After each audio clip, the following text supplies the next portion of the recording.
know that the world is commemorating the importance of mothers. So happy Mother's Day. Kadagiti aming nanang. So that in relation to that, may I invite you to open your Bibles at the book of 2 Samuel chapter 21. We will be considering a Bible character that will enhance motherhood. 2 Samuel chapter 21, and allow me to read to you verse 10. It says here, "And Rizpah, the daughter of Aya,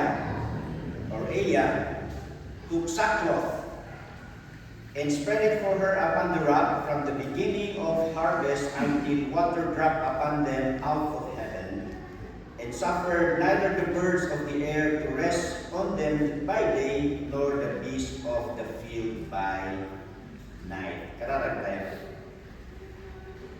Truly, Father God, we are so grateful for this wonderful day that you have given us, gathering your people to enjoy your presence and allow you to speak through your word. And may you encourage each and every one, enlighten, and meet the spiritual needs that we need to apply for our spiritual growth and service. We pray in Jesus' name.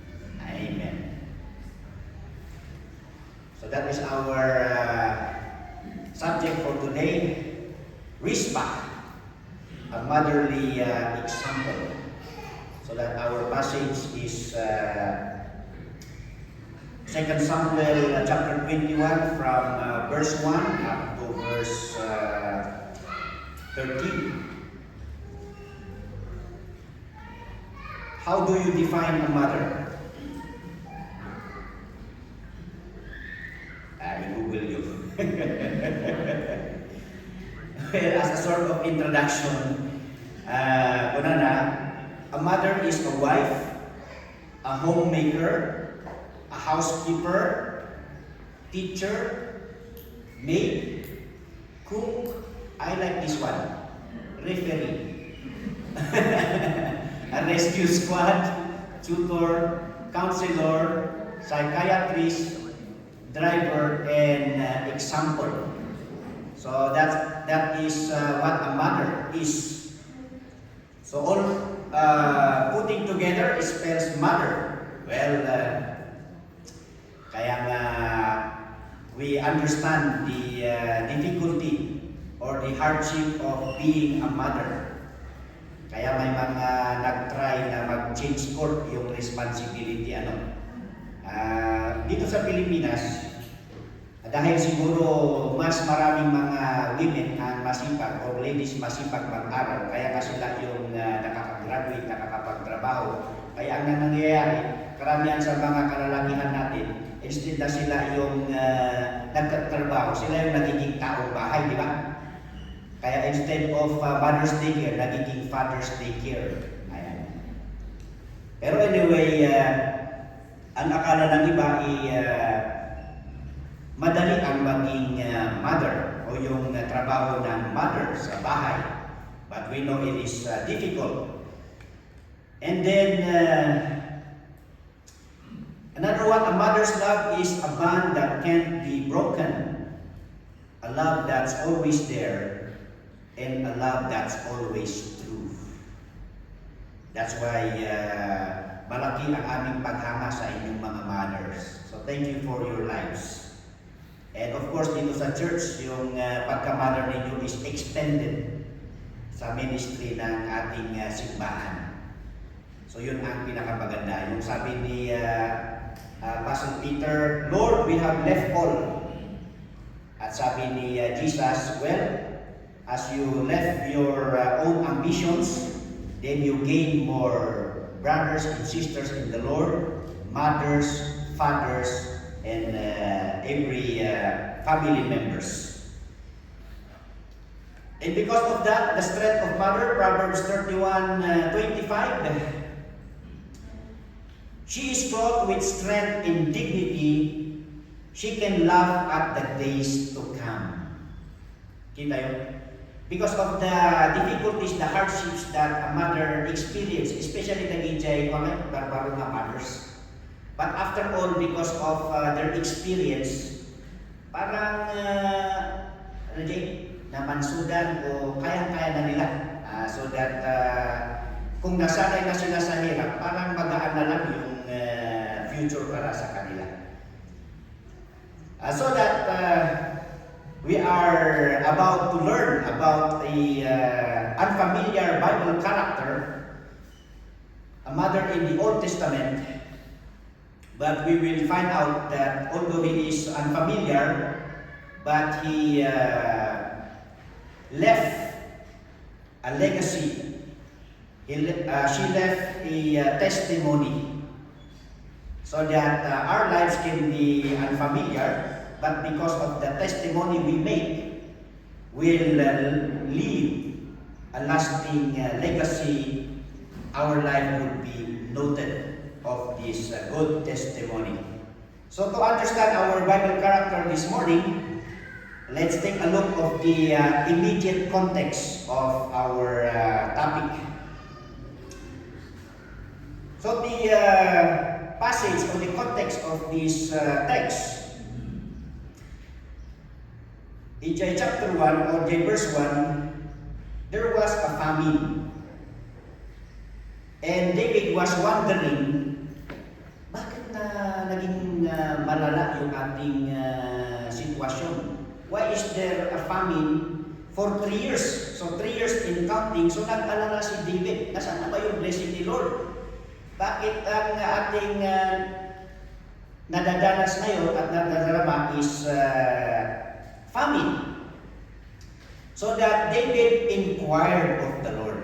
Nagtanong siya sa Panginoon or nag-pray siya. And this prayer was answered. The reason for the famine is because of Saul's offense with the Gibeonites. May atraso si King Saul sa mga Gibeonites. It says there, and the Lord answered, it is for Saul and for his bloody house, because he slew the Gibeonites. Pinagpapatay niya kasi yung mga Gibeonites. Bakit sino ba yung mga Gibeonites? During the time na i-conquer ng Israel ang Canaan, may tribo, and they are Gibeonites na nagkunwari na stranger sila. Parang nilinlang nila si Joshua. Pero because of the treaty that they have made,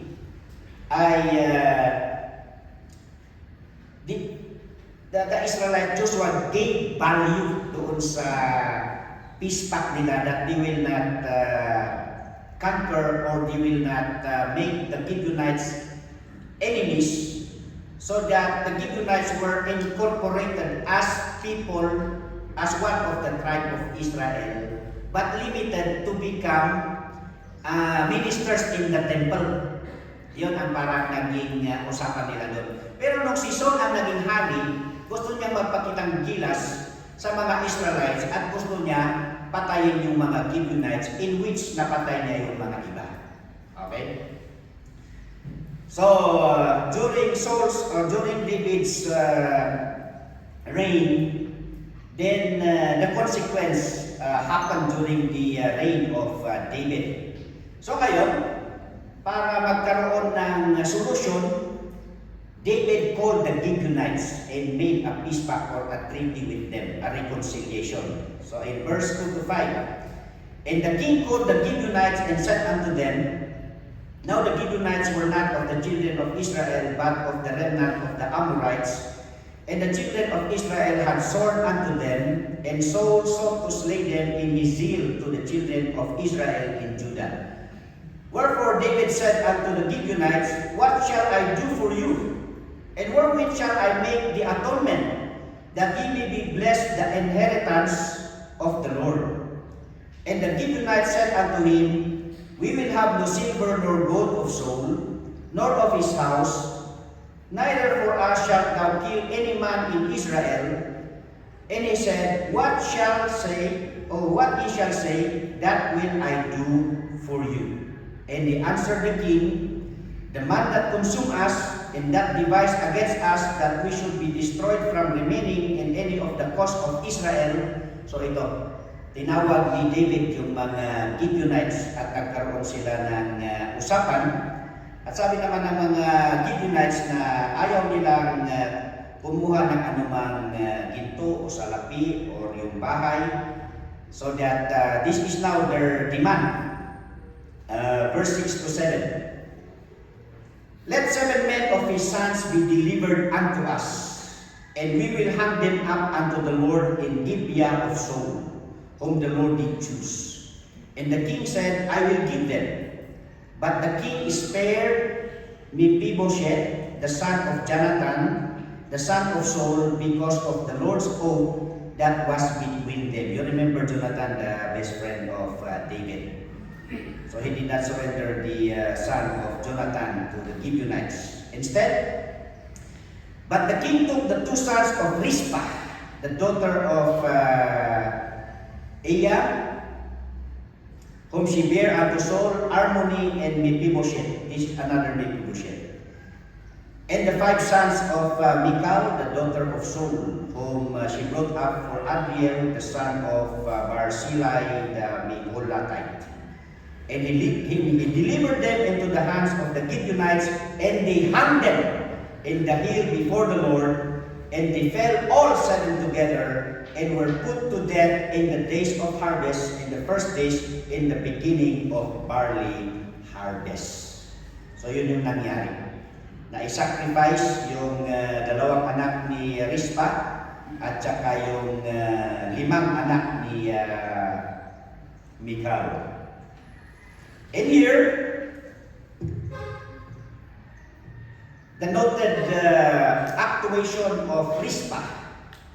And after the event, verse 10, "And Rizpah, the daughter of Aiah, took sackcloth and spread it for her upon the rock from the beginning of harvest until water dropped upon them out of heaven, and suffered neither the birds of the air to rest on them by day, nor the beasts of the field by night.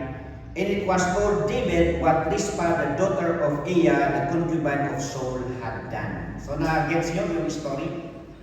Okay. So yun, i-turn over sa Gibeonites yung 2 anak ni Rizpah at saka yung 5 anak ni Michal, and then they killed these sons of Saul. And then nung pagkamatay ng mga anak ni Rizpah at saka ni Michal, then the purpose there is to left it there open. Ibati da ijay. Of course, that is a way of a sacrifice that will appease the offense of Saul for the Gibeonites. So, they should be left there for them, and then, of course, you know what will happen. The wild animals, the vultures would come and just consume them. Pero ano ang ginawa ni Rizpah? Yun ang ating bibigyan ng diin. So before we emphasize the actions of Rizpah, kilalanin muna natin si Rizpah. Who is she? Okay? So we have a limited information about Rizpah. Number 1, she is Saul's concubine. Well, ano ba ti Saul's concubine? No, kung asawa na, makaanga na ikasar. Well, concubine. And she bore him 2 sons. This is Armoni and Mephibosheth. And she may have been a Gentile of the Horites. Her father, Aiah, is a Horite, mentioned in 1 Chronicles 1:40. And her name actually means hot or glowing stone. Yan. So this they have reference to her physical beauty. Kasi talaga yung mga pangalan ng Old Testament ay mayroong ibig sabihin. So this may imply that she is a beautiful girl. Most likely, she would not have been a concubine if she did not possess some outstanding physical beauty. Actually, nung naging widow si Rizpa, one of the commander of Saul's army wanted to marry her, but because of some issues doon sa high-ranking position, hindi tinuloy ni Abner, pero nakursuradahan niya si Rizpa. And then another one about her, she may have been a political peace-pact wife for King Saul for the sake of her tribe. Ano ba ang ibig sabihin ng tribal peace-pact wife? Yan. Ito actually ang nangyayari sa mga tribal war. Para maibsan ang tribal war, pinopromote nila yung intermarriage. Yan, intermarriage. So nakakatulong yun para may magiging mediator in case kung may laban. And at the same time, nasusuppress or nakukontain, nasusolusyonan yung tribal war. Pero during the early times, katulad kay King Saul, nagtataka tayo, bakit naging, or ay si Solomon, how come nagkaroon siya ng 300 wives? And then, 700 concubines? Hindi pa kayo nagtataka kung bakit ganun karami? So that ang isang observation doon, or the reality is that yung ibang wife doon is the peace pact wife. Parang binibigay ng mga ibang tribo ng asawa si Solomon as a gesture para si Solomon or si Saul hindi niya awayin or atakehin or magkaroon ng war doon sa other tribes. So, she could be a tribal peace pact wife for King Saul. Yan. Actually, nangyari ito sa cross-cultural missions in the early times. Kasi may mga missionary and then meron silang na-convert na tribal leader.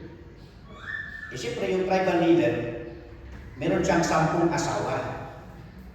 And of course, ideally sa scriptures, dapat isa lang ang asawa. So itong mga missionaries na ito, as they are discipling this tribal leader, inimpose nila na dahil sa Bible sabi dito na isa lang ang asawa, dapat alisin niya na yung iba. So out of the 10 wives, mamimili siya ng isa, tapos palayasin niya yung ilan yung palalayasin niya? 9. Pero ano ang nangyari? Ang nangyari ngayon, of course, na-offend yung mga ibang tribes. And because of that, yung mga missionaries, hindi nila naintindihan yung culture. And because of that, hindi na inalaw ng ibang tribes na makapasok yung missionary. At pagpilitin ng mga missionaries na papasok sila doon sa mga tribes na yun, they will be killed. Yan. Because culturally, hindi nila naintindihan itong political or tribal peace pact wife. So in this occasion, Rizpa is considered to be with that purpose. So that is our limited information of Rizpa. Now let's go to his remarkable deed. Okay. Letter A demonstration or a display of great love to her children. So alam na natin yung nangyari, and we could see that Rizpa is a strong woman. Kasi nakita niya kung paano nila pinatay yung kanyang mga anak. Sino ba naman ang magulang na kayang makita ang pagkamatay ng kanilang anak? Di ba? Ang hirap. And in this occasion, alam na ni Rizpa na mangyayari ito in the future. There will come a time na darating yung vindication ng Gibeonites because of what Saul did. Na pinatay niya yung mga ibang Gibeonites. So that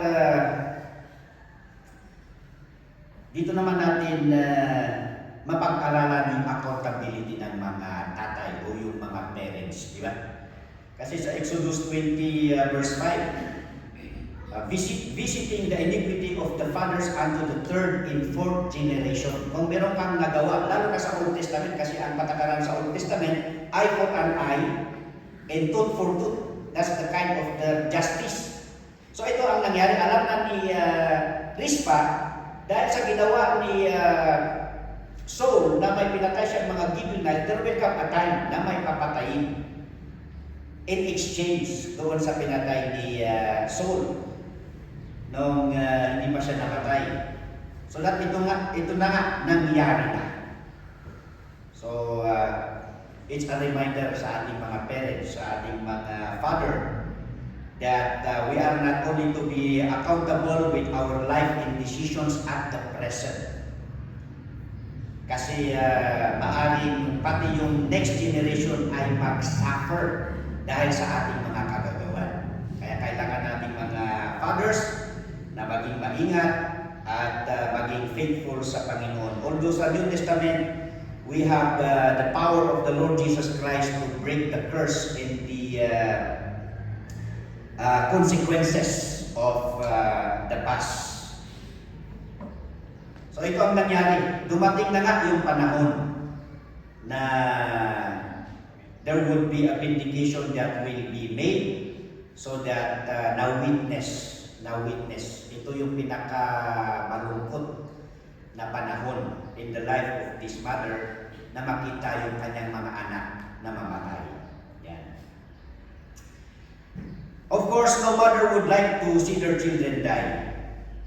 Pero nung nangyari na nga ito, because of her love and devotion, hindi niya kayang hayaan lamang na pabayaan na nandun lang sa mga doon sa bato yung kanyang mga anak. So what she did is, she took a sackcloth para i-cover yung mga namatay na kanyang mga anak, including, parang apo niya actually yung lima kasi si Michal is the daughter of Saul, and then parang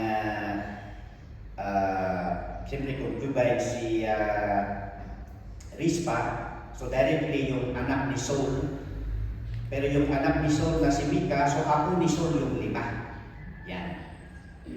So hindi ko nakita si Michal dito Si Rizpa lang ang nakita ko dito. So she included, tinuring niya na anak niya rin yung mga apo ni Saul, yung lima. So she covered, she protected dagitoy nga bagi, dagitoy nga anak na, and then she stayed there for a long time para maprotektahan, para walang vultures to come and desecrate their bodies. During that time, the manner of this death is so shameful, embarrassing. It is indeed a humiliation. But then, still Rizpa demonstrated her love in identification with her sons. Di ba? Kakahiya ang style ng pagkamatay na ito because it is actually a punishment. Yan. Siguro, di ba, sa kapanahonan natin siguro ngayon, siguro maraming bashers. Buti nga sa inyo, buti nga, mga curse, di ba? Ganun yung actually na respond. Buti nga nangyari. Kulang pa yan. Bakit pipito lang? Yan. The more na you will receive this, pero si Rizpa as a loving mother, hindi niya kinahiya ang pangyayari nito for the sake of her children. Yan. Di ba si Jesus Christ ganun din? Nakakahiya yung way of His execution because He is not worthy to be crucified, to be proclaimed or declared na makasalanan. But still her mother, her earthly mother was there.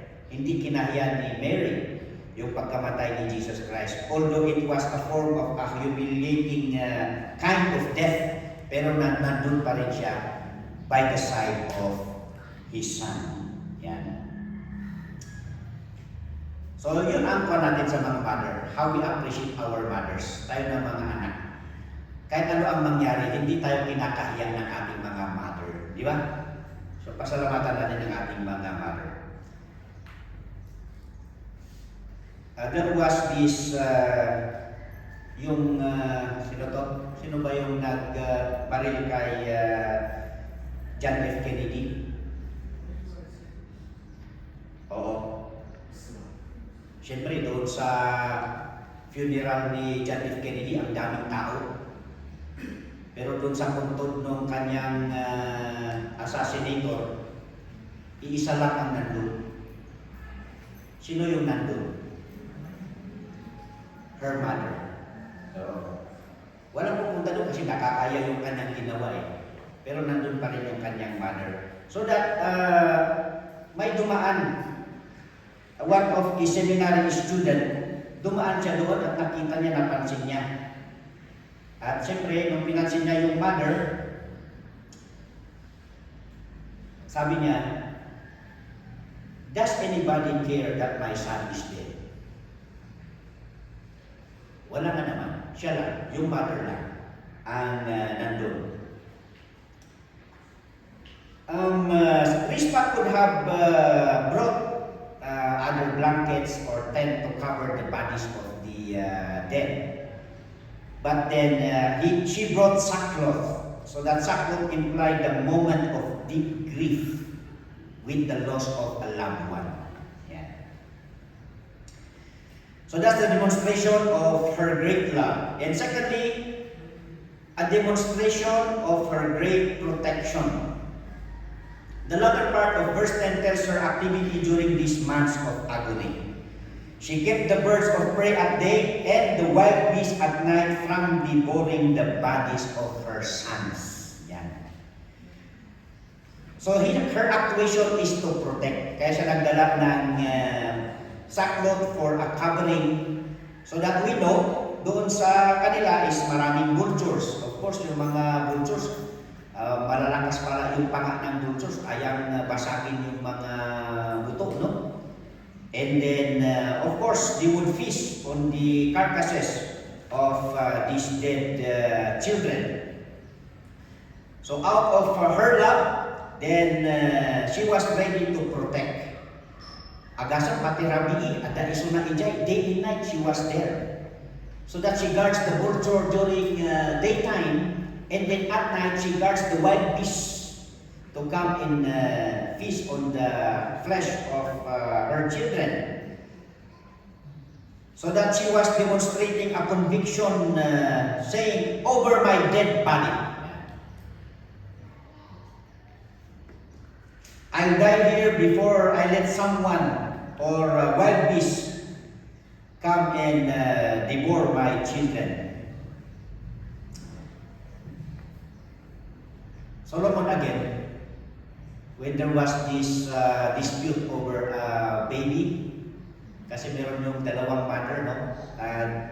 They stay in one house. Yung isa, namatay yung kanyang anak. And then, ipinalit niya yung baby. So, nung pagka-umaga, yung isang mother, namukhaan niya para, hindi ito yung baby ko Yan. Pero yung isa na nag-exchange ng baby, pinipilit niya na sa kanya yun. So that, nung pumunta sila kay King Solomon, ano yung sabi ni King Solomon? Maglabas kayo ng espada at hatiin na lang natin yung baby para walang away. Yan. So, siyempre, yung hindi tunay na mother, yung fake na mother, parang wala lang sa kanya, di ba? Parang pagaan lang. Oo na lang, gano'n na lang. Parang, walang value. Pero yung isang mother, sabi niya, for the sake na hindi mamatay yung kanyang anak, sabi niya, sige, kahit na ibigay mo na lang dyan sa isang mother. So, doon na pagtanto kagad ni Solomon, this is the real mother, you keep the baby So, yun ang puso ng mother, the protection. Yan. The innate, the automatic concern and care for a child. So that ito yung makita natin, the power of maternal love, and protective instincts.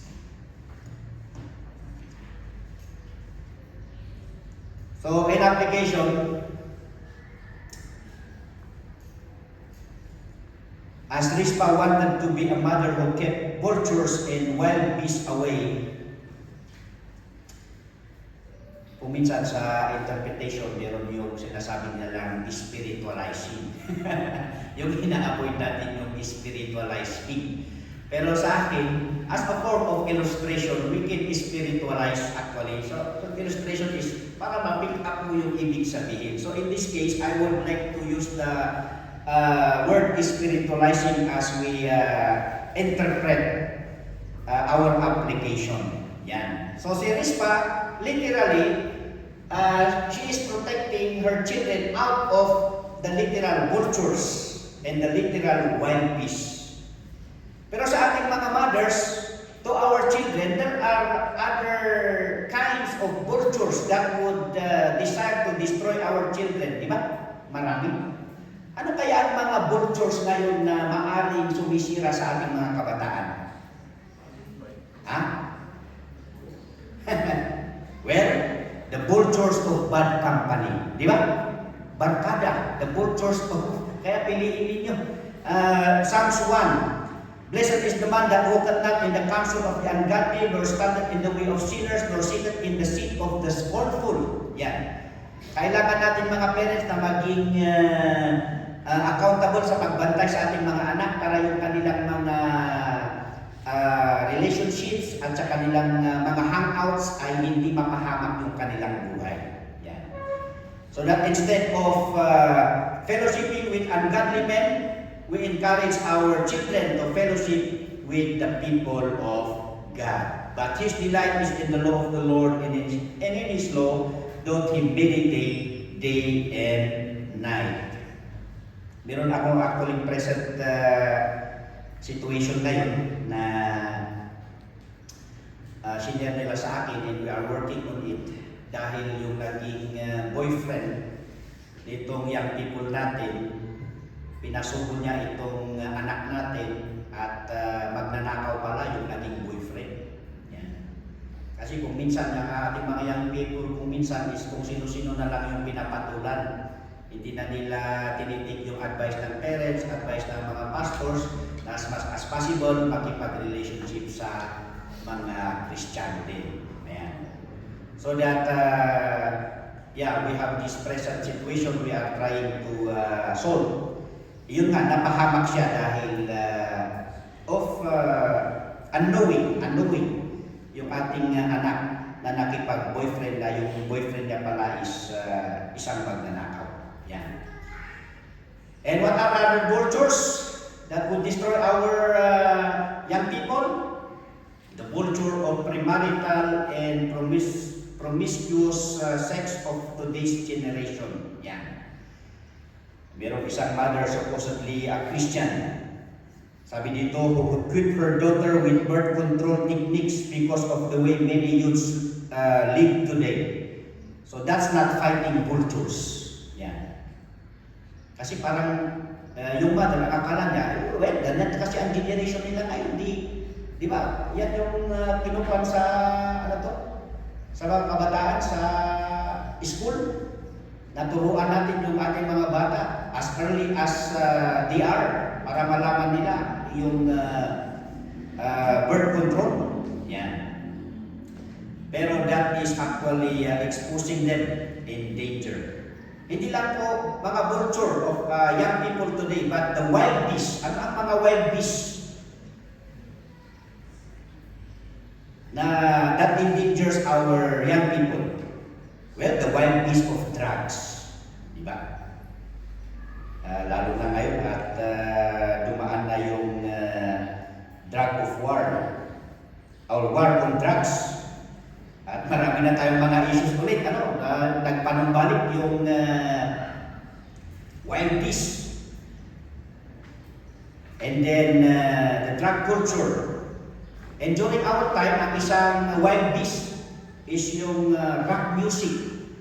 Pero sa mga kabataan ngayon, parang hindi na gaano yung rock music. Ano ang rock music ng mga kabataan ngayon? ML. Yung nag-influence ng bad words, yung ruthless influences, yung demonic characters, di ba? Ganun. So, kaya nga marami tayong mga ikinandak na lectures among young people na, well, kailangan naman talaga ng mga young people natin yung mga gadgets kasi hindi naman natin maaaring sabihin na huwag na kayong mag-cellphone.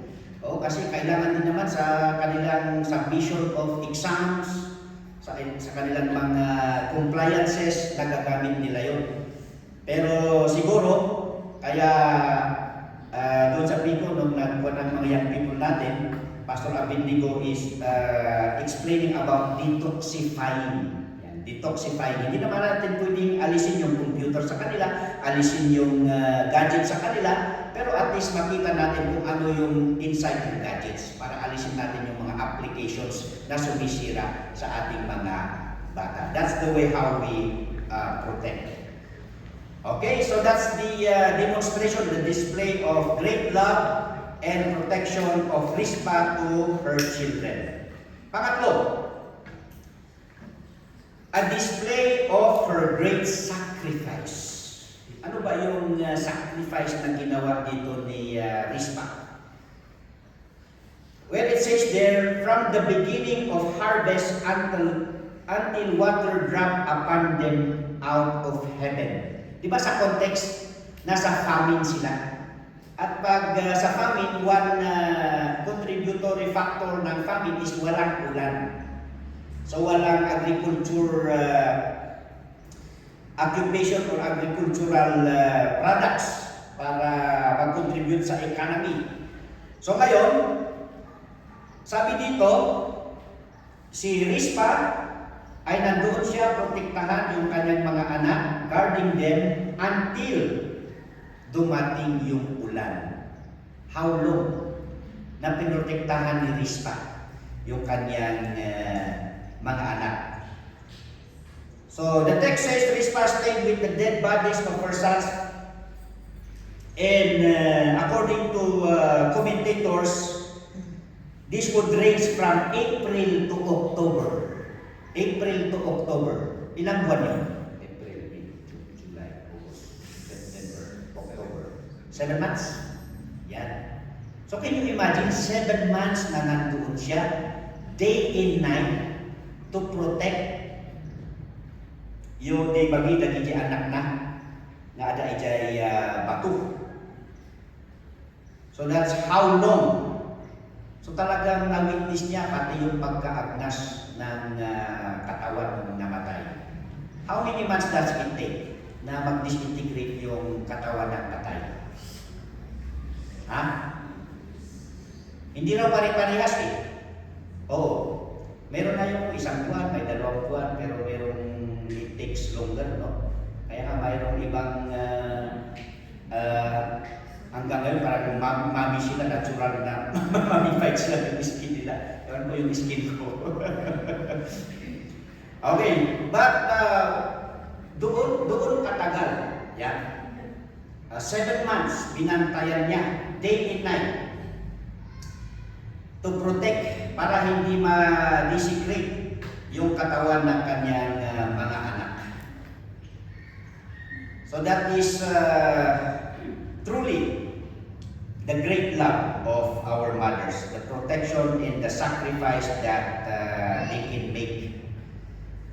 Yung 9 months pa nga lang na pagdala sa atin, hindi na natin maaring i-question yun.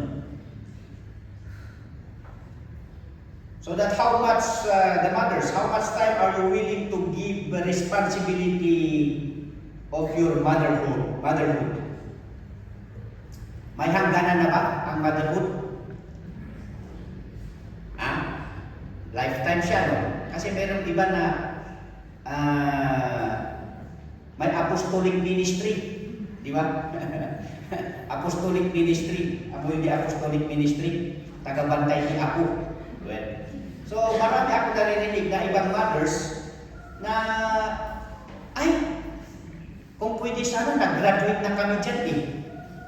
Oo, sapat na yung inalagaan namin kayo, kaya kayo ng mga kung ngayon, kayo na ang mag-alaga ng inyo.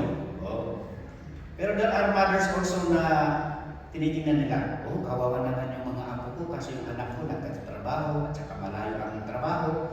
At saka ngayon, mahal ang mga tagabantay ng bata, di ba? Oo, hindi katulad noon na tayo mismo ang pwedeng magsabi kung ano yung kaya natin, pero ngayon regulated na yung sahod ng ating mga tagabantay ng bata, and of course may mga benefits pa. So instead of gumastos yung mga anak natin, tayo ng mga parents, tayo na lang yung nagbabantay ng ating mga apo. Lalo na yung mga nasa abroad, yan. Kaya nag-aabroad yung mga mothers ngayon. Kasi siyempre mas mahal yung pagbantay pa sila, baka mas malaki pa ang sahod ng mga magbabantay sa kanilang mga anak kaysa yung magiging sahod nila. Kaya nangyayari yung mga mothers na lang ang pumupunta doon, no? So, ganyan ang pagmamahal ng mga ina. Pero dito sa ating context o sa text natin, the persistence, the diligence, and the dedication of Rizpah for her children is that she was longing to see the proper burial of her children. Hindi ba ganyan ang ating kwan? So kayo mga mothers, ganun daw pala yung responsibility ninyo. Hanggang makita ninyo ang magandang burial ng inyong mga anak. Parang kwan yun ba? Masama yun no? Dapat tayo ang mauna, hindi yung ating mga anak. Di ba? Masakit din sa kalooban. Kung minsan yung mga feelings ng mga parents, di ba? Lalo pag yung na-accident o yung pinatay yung anak mo, yung yung sakit ng damdamin at saka marami akong narinig na mas masakit pala na maunang mamatay yung mga anak. Kasi parang out of the laws of nature, di ba? Pag tayo nawa, dapat tayo yung maunang mamatay. Pero hindi nga natin alam yung buhay. But in this case, Rizpah did it until the proper burial of her children.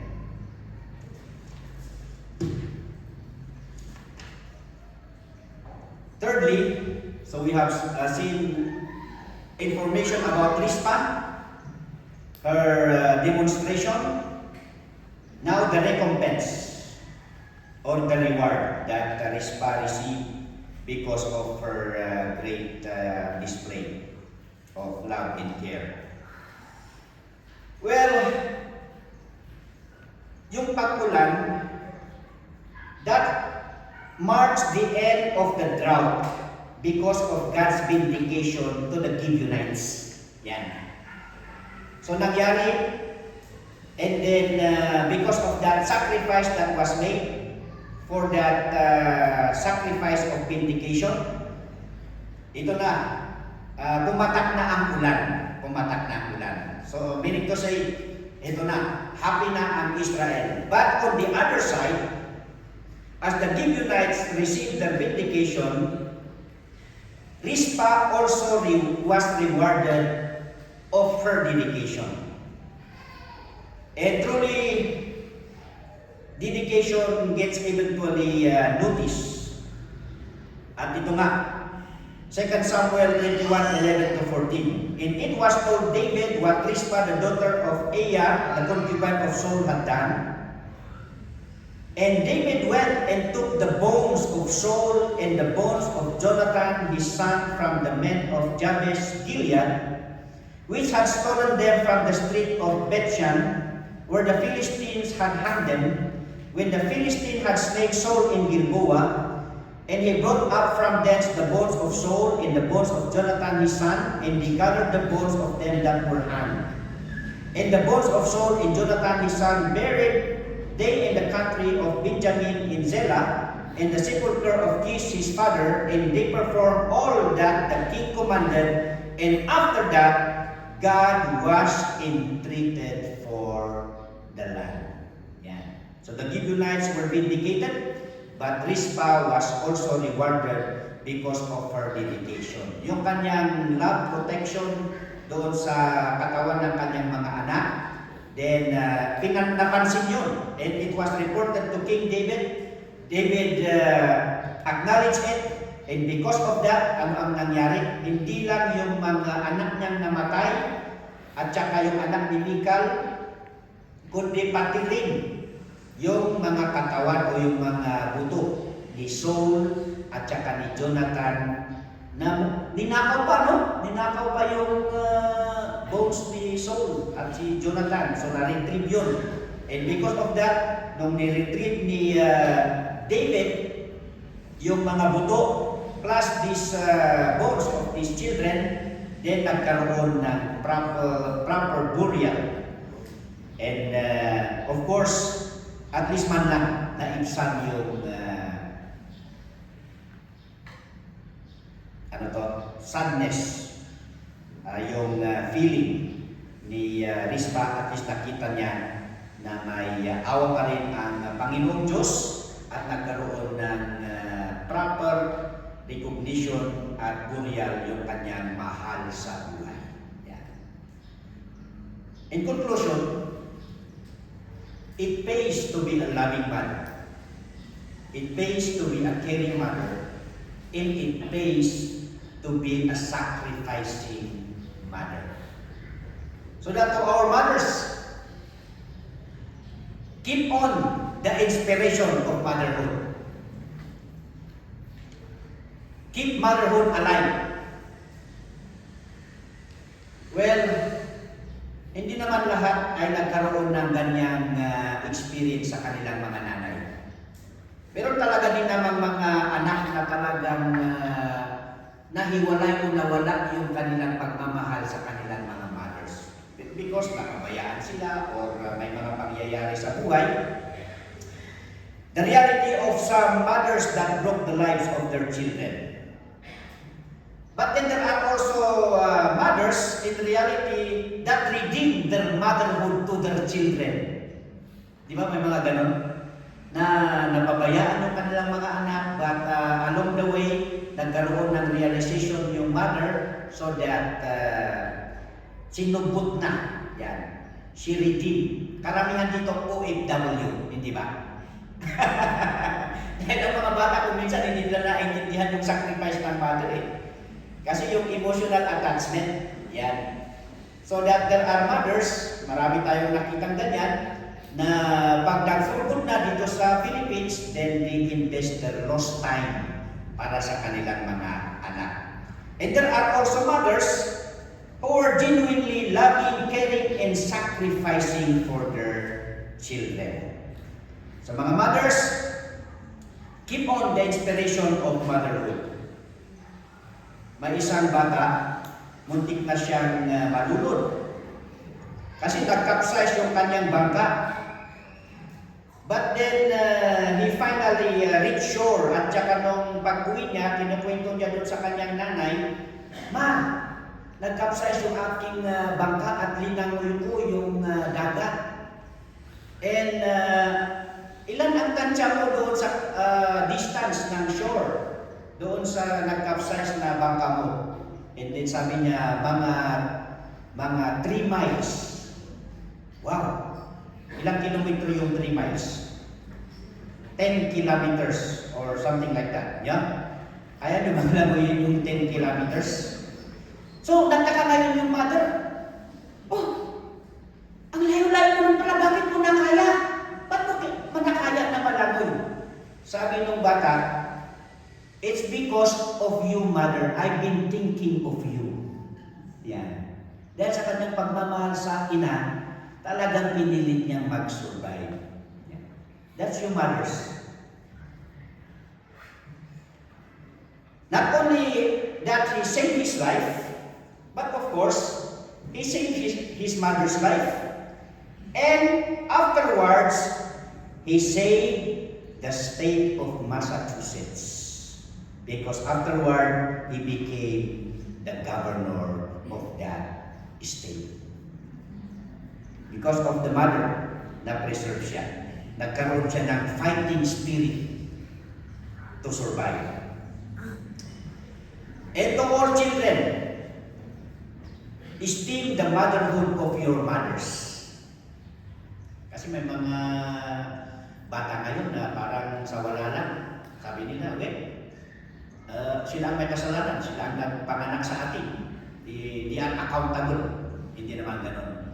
Because the Word of God says, honor thy father and mother, which is the first commandment, Ephesians 6:2-3, that it may be well with thee and thou mayest live long on earth. Gusto mo bang bumaba ang iyong buhay? Then, you value, you respect your mother. Yung gumagawa ng tao, the sculptor. Kasi ito yung sa CTI kasi nag-aral ako doon and truly nangyari pala yung doon. Sabi nung teacher, ano ba ang trabaho ng tatay mo? Gumagawa ng tao. Yan. Nabifugaw kayo ng karaming ti. Siyempre, lahat naman kami ti pagpadak siguro ng probinsya to. Hindi umay dito, panigat kami nga ang Tagalog eh. So sabi niya anong trabaho ng tatay mo? Diba, nung introduce mo yung pangalan, and introduce mo something about your family. Yung gumagawa ng tao, ifugaw piman, agpay sumat piman, yan. Nagkaya sculptor gaya, pag-Arabic. And then the sculptor spends hours in shaping the features of the face, yan. And the painter labors to give color to the hair and expression of the face. Yan. Ganun ba yun? So yung sculptor and then yung painter. Yung sculptor talagang Arabigan niya ay the best. And then here comes also the painter, tatlo mas maging maganda yung itsura ng nagawa. Katulad yung lion natin sa kinunrod noon na parang gorilla. Di ba? Ngayon na maganda yung mukha ng ating leon. No? Kasi noon yung leon natin noon is talagang pure black. Pero ngayon talagang nag-research yung artist para at least man lang magmukhang leon yung ating tourist destination doon sa Cannon Road. So the sculptor does his best and the painter does his best also, but the work of a mother is more than the canvas or marble because she can afford to be patient and wait long enough for results. So yun ang mas matindi na trabaho ng ating mothers. They see to it that in our lifetime ay maganda yung ating kinabukasan. So children, esteem the motherhood of your mothers. And to all, sa ating lahat, respect the motherhood of all mothers, not only your mother. Yan ang ibig sabihin yan. Dahil sabi sa 1 Timothy chapter 5, verse 1-4, rebuke not an elder, but entreat him as a father, and the younger men as brethren. Yan, take note Sabi doon na hindi pala basta-basta na pagalitan yung mga matatanda. Yan. And the elder women as mothers. I-treat natin. Elder women as mothers, and younger as sisters with all purity. And honor widows that are widows indeed. Mothers din yung mga widows, di ba? Okay. It speaks of the widows na mga babae dito. Honor widows that are widows indeed. But if any widow have children or nephews, let them learn first to show piety at home and to requite their parents, for that is good and acceptable before God. Ang ibig sabihin niyan is, kung may mga widows, dapat yung mga anak nila at saka yung mga pamangkin nila, kailangan nilang ipakita ang pagkamakadiyos doon sa bahay and to requite. Ano ba ibig sabihin ng requite? To pay back their parents. Yun ang ibig sabihin dyan. That's the word, honor your mother and father. Pay back time. For that is good and acceptable before God. Kaya nga biblical mga kapatid, it is a biblical truth that children are responsible to take care of their parents when their time has come to be taken care of. alagaan naman natin sila. Dahil sila nga ang nagsakripisyo, nagmahal sa atin, at nag-alaga sa atin. As we have mentioned earlier, that Mary was present during Jesus' crucifixion, and on that occasion, we could see how Jesus loves her earthly mother. Paano niya minahal si Mary? So that Jesus entrusted Mary to his disciple. Sinong disciple? The disciple that he loved, John the Beloved. John 19:26-27, it says there, when Jesus therefore saw his mother and the disciple standing by, whom he loved, he said unto his mother, Woman, behold thy son. Ibig sabihin, natapos na yung function ni Mary as an earthly mother ni Jesus. So, tinurn over na ni Jesus si Mary, siyempre mamamatay na siya. So that out of his heart and his love to Mary, then inihan over niya siya kay John the Beloved. Woman, behold thy son. Then said he to the disciple, Behold thy mother. And from that hour, that disciple took her unto his own home. So si Jesus, nakita niya na it's the end of her responsibility para alagaan si Mary, kaya hinan over niya ito kay disciple John para siya na yung mag-alaga kay Mary. Kaya nasabi sa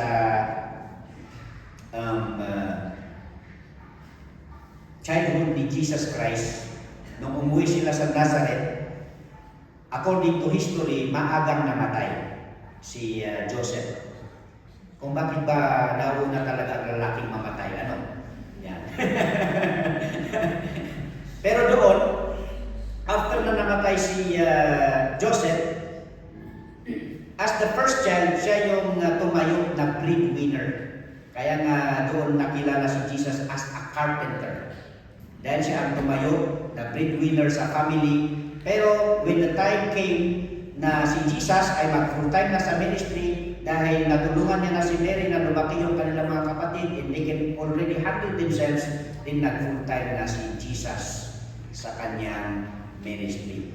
So that Jesus spent most of his time on earth para pangalagaan si Mary at ang kanyang mga kapatid. At nung siya na ay mamamatay, of course, concerned pa rin si Jesus. Kaya inihan over niya kay John the Beloved para ipagpatuloy ang pag-alaga sa kanyang earthly mother. So that's it. Happy Mother's Day. Keep on the motherhood alive.